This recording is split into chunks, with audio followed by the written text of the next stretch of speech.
Hello, good evening. My name is Mariam Fofana from the Shiro Sisterhood, and I am so happy that we've learned a lot from this because we don't have this most of the time. This is not something that's usual, having women together discussing issues that are pressing and very important in our society and community. So recently I partnered with some visual artists, and I found out that the market was so steep, like we have to go around, buy our art, explain the stories in and out, they don't understand. So this question, I want to forward it to our sister here, Yawas, so she could be able to give us a little bit of advice. How do you think we can market artworks in the Gambia? Or what's like the simplest way of communicating arts in Gambia?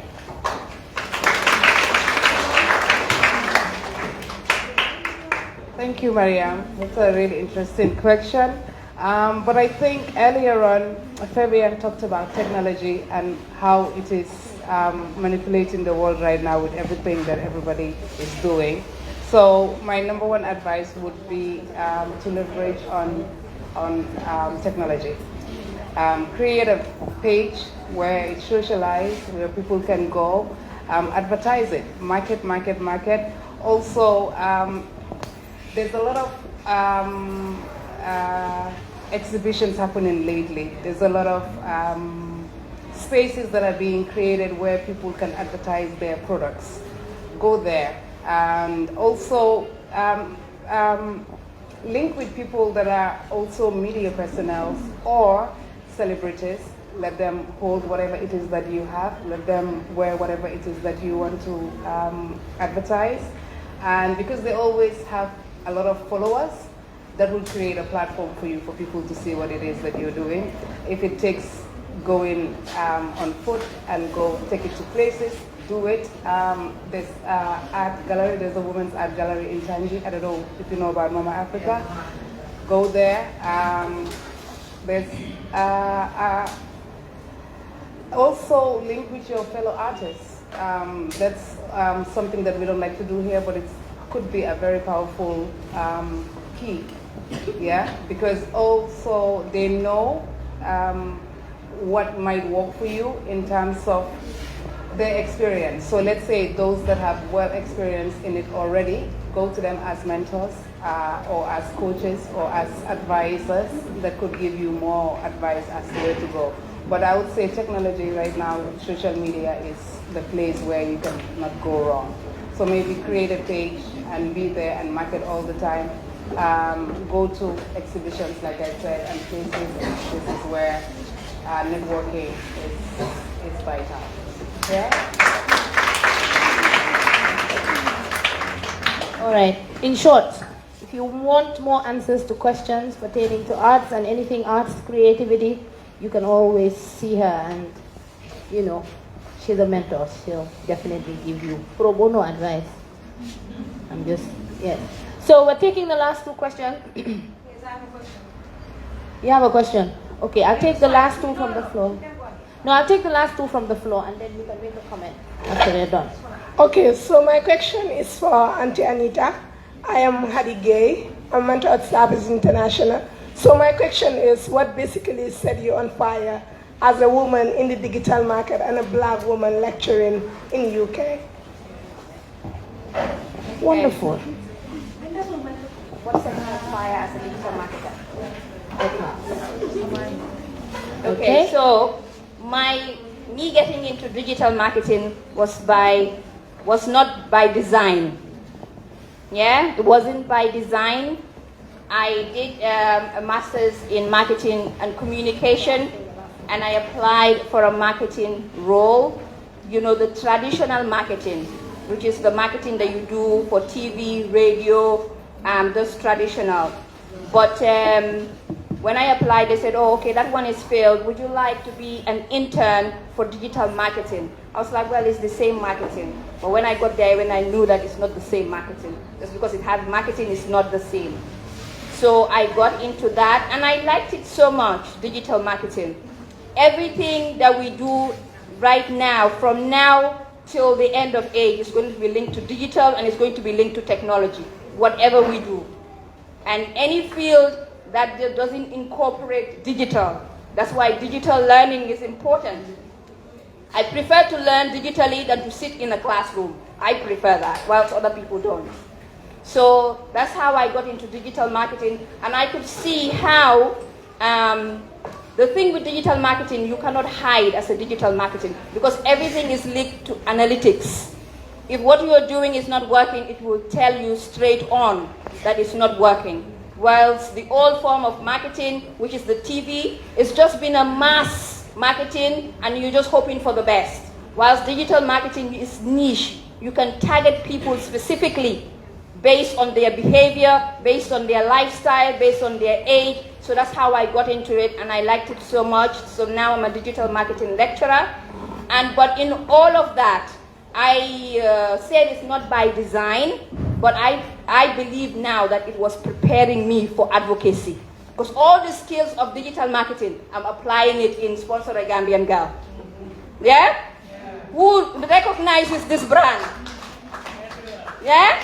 So I when I sit in my quiet moments, I was like, I'm into digital marketing because I needed to apply those skills in the online field to be able to do all what I'm doing. Everything we're doing is organic. We're not paying a single Facebook advert, Instagram advert. Everything is organically being done. And when you do things organically, we have, in digital marketing, we have the organic and we have the paid. Yeah? And then when we analyze both of the two strategies, you always found that people like something that is organic and authentic. Yeah? Because the paid adverts will just last for 2 months and that is it, whilst the organic will go on for 5-10 years. So basically my skills in digital marketing was preparing me for advocacy and was preparing me for lecture. And do you know where I want to get to?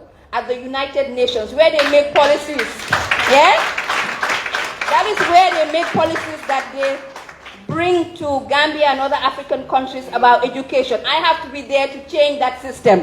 Yeah? So that's how you have to dream big, that you're changing that system to impact the lives of so many million people. So how are you being positioning yourself for that to change the lives of other people? That's where, so when you see me at the United Nations, do not be surprised. Okay?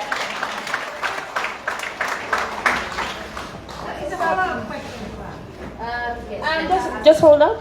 The final question from the Follow-up question is, sometimes do you feel like you have to leave everything? Do you feel like it's enough? Do you just leave? And what, if you have that kind of feeling, what makes you to come back? Of course, we all have. Do you know what makes me frustrated? The system, the government.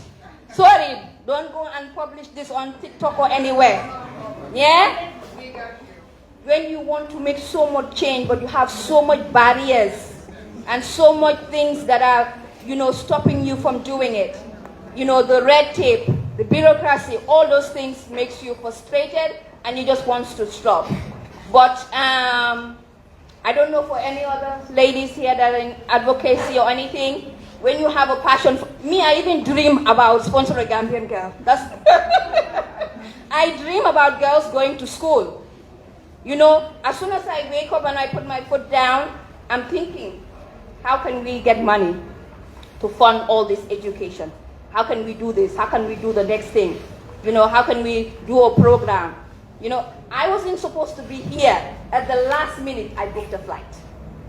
Yeah? Everyone will say, how come you are organizing this event and you're not here? Last minute, I booked a flight. This is the reason why you have to have your own money.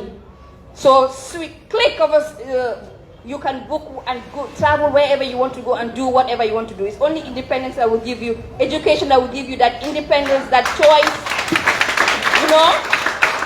that money. Even if you're married, it's important you have your own money.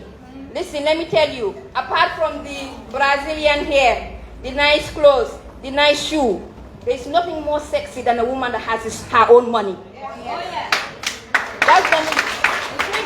That's the most sexiest thing ever. If you have your own money, you look different. Yeah? You have louder voices, as what's her name will say? The woman, the financial woman on Facebook. Yombe. If you have money, you have louder voices. People will hear you from a distance. Yeah? So whatever you do, make sure you have your own money. Okay? So the thing that really gets me back into this is going back to the foundation of why all this thing happened. And there's a story behind this that I experienced someone being taken out of school to go and get married at a young age whilst I continued into school. That person's life and my life is totally different. Yeah? Totally different. I can travel anywhere, do whatever I want, change career. I can say I'm tired with teaching, I move, do this. When I was leaving my job as a digital marketer, I changed. I had that confidence. I'm not afraid. She can't do that. She sells in the market or she makes little money. So that is the thing that says that cycle has to be broken. That cycle doesn't have to continue. And you all here, we have future president, future vice president, future lawyers, future doctors, future engineers, future arts people, future entrepreneurs, future everything is in this room. And when you go up, please, when I'm passing, give me lift, okay? All right, so we take the last question. Good evening. This question goes to Auntie Annette here. Auntie Annette. Yeah. Okay. The other version of the journalist. Yes. Okay. I believe if you are not brave enough, no one will back you up. So I want to ask, as a journalist, what are your expectations and what advice will you give to the people that wants to study journalism? Okay. So it's in twofold. You'll answer the technical bit and I'll ask the face of the TV to answer the other bit. Okay, like I said, I love to see women do what men do. And I love to see women do it better than men. And not because I'm the president of the Women Journalists Association, not because all I say and do is women in the media, but because there needs to be change, period. And it starts within. I'm not going to tell you what they have not said. It's all about motivation. But if you really want it, you love it, you have to go for it. I don't know what answer you are expecting, but what I think, what I do is me. This is what I want, and I go get it. I'll give you a short story. From junior school, I went to St. Joseph's. I was told I should do science because I had a good grade. That was not me. I wanted to do arts because I've already started going to radio at a younger age, and I knew I wanted to be in the radio at whatever cost. I turned down the offer. I was enrolled in Science 1. I enrolled myself in Arts 1. I think I shared that in this group, in our group discussion. And at some point, my grandmother had a call from the school that Annette has not been coming to school for almost a month, more than a month. And that day I got the beating of my life. The woman beat me mercilessly, like door, that's my door, really. At some point I was looking for help. But when we went back to the school the following day, whoever called her said, she's in Science 1, the class teacher has not been marking her present. And I said, that was not my class. My class is Arts 1, and that is where I've been, and Mr. Ture is my class teacher. And Mr. Ture could attest, and the entire class can be my witness that I've never missed school. We cleared that ground. Okay, why did you not tell me about that? Because you wanted me to do what I did not want to do. This was what I wanted to do. And I got my way by force and did it. So for me, I knew from primary 4 that I wanted to do radio. I wanted to be in the media, and that was just what I did. And being in the media, I started as a radio presenter. It's quite amazing. It's good. It's fun, right? But I am one person that likes to, to challenge myself in everything I do. I became so comfortable in talking every morning, and I was like, I want to try the other side. I shared that I want to do technical. I want to know how they mix the sound. I want to know how they put the fader up. I want to know how to edit. I want to know when I make a mistake, how do I rectify my mistake by editing that audio. And that was what got me to where I am. And still in journalism and communication, I am able to actually move to the next level. And I think you can do it. And anybody in this hall can do it. If you want to do it and you love it, you have interest in doing it. Thank you.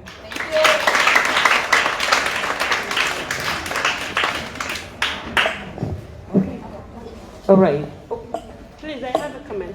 I've heard you ask questions to lawyers, to all these people, but you did not talk about entrepreneurship. And it is as important as every profession here or every career. Girls, you have the internet. All of you have phones.